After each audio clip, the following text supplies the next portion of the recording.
Tellement heureuse de voir ce nouveau projet grâce à Daniela prendre vie, qui a toujours à cœur de faire rayonner à la fois la chanson française et la culture orientale. Et on est tellement toujours bien reçus au Maroc. C'était un bonheur de pouvoir être un peu le guide de tous ces artistes qui sont donnés à cœur joie dans cette aventure. C'était un peu une mini colonie de vacances. Et les décors sont sublimissimes, les interprétations incroyables. C'est vraiment une croisée des chemins entre le documentaire un peu historique, on apprend plein de choses sur les trésors du Maroc, et une émission musicale comme tu sais si bien les faire. Et c'est toujours un bonheur de t'accompagner. Donc bravo et merci à Daniela. Donc vivement les prochaines, et j'espère que ça fera plein de petits bébés ce projet-là, parce que voilà, il nous tient à cœur à toutes et à tous. Déjà disponible sur France.tv. Découvrez le Maroc autrement. Est-ce que tu peux me guider parce que je connais pas très bien? Bien sûr, avec plaisir. Des chansons iconiques dans des lieux d'exception. Waouh, c'est impressionnant. Un petit selfie. Oh, trop beau.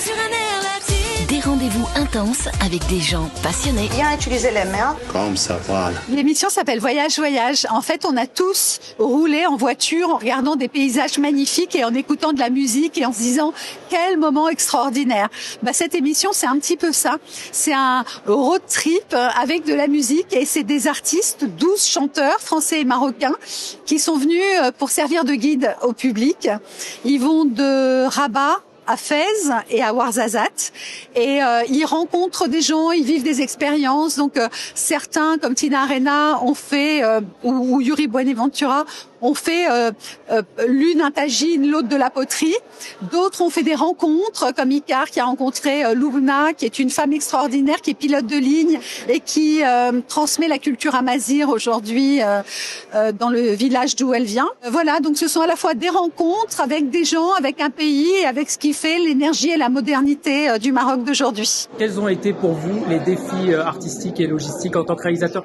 Alors déjà, de travailler dans 48 degrés, c'était une épreuve. On était beaucoup, c'était une grosse équipe, donc beaucoup de transport, beaucoup de logistique et tout ça. Mais c'était de découvrir des villes très contrastées, parce que quand on va à Rabat et quand on revient de Ouarzazate, c'est pas du tout le même esprit. Donc d'aller à Fès, Ouarzazate et Rabat, c'était merveilleux de montrer les différents décors qu'offre le Maroc. Et puis la gentillesse des gens et l'hospitalité, c'était génial. Et que des artistes viennent arranger leur titre à l'oriental et de jouer avec des musiciens marocains, c'était une alchimie magnifique. Donc le principe, c'était de créer une fusion entre la musique occidentale avec nos chansons, et de lui donner les saveurs et les épices de l'Orient, et particulièrement du Maroc. Alors après, quand les artistes en parlent, alors certains sont très très étonnés, ils disent oh là là, mais comment je vais chanter là-dessus et tout, tu m'as trop transformé la chanson et tout. Et puis en fait, au bout d'un moment, ils s'en rendent compte, puis s'habituent, ils se le mettent dans l'oreille. Et puis, non, mais finalement, c'est vrai que c'est chouette, ça fait une version différente. Est-ce qu'il y a une envie de décliner ce format? Oui, il y a une très grande envie de décliner ce format et d'aller dans d'autres pays, évidemment, si le public est au rendez-vous. Et il y a des pays qui vous font rêver? J'aimerais aller en Ouzbékistan, sur la route de la soie. Vous l'avez compris, le principe de l'émission, de la musique et des rencontres dans des sites sublimes.